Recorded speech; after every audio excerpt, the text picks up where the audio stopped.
योगदान दे रहे हैं। इस संदर्भ में माननीय सर्वोच्च न्यायालय ने भी आदेश दिया है कि डॉक्टर्स और मेडिकल स्टाफ को पर्याप्त सुरक्षा दी जाए।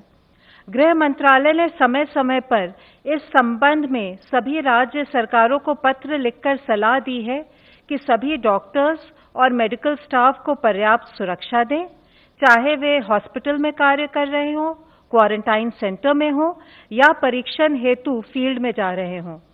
माननीय गृह मंत्री जी ने इंडियन मेडिकल एसोसिएशन के साथ बैठक की और मेडिकल प्रोफेशनल्स की सुरक्षा का आश्वासन दिया।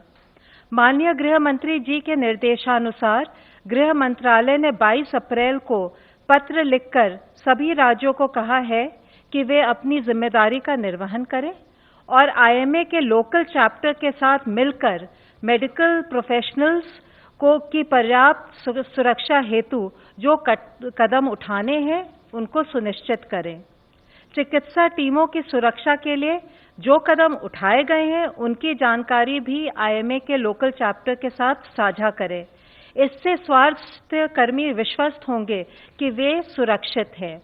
इस संबंध में जिला एवं राज्य स्तर पर नोडल ऑफिसर्स को भी नियुक्त करें जो मेडिकल प्रोफेशनल्स की सुरक्षा संबंधी समस्याओं का निदान कर सके।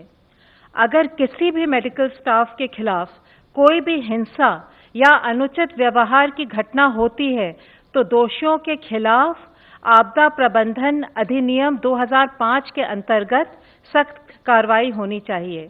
इसके बारे में जनता में भी जागरूकता पैदा करनी चाहिए।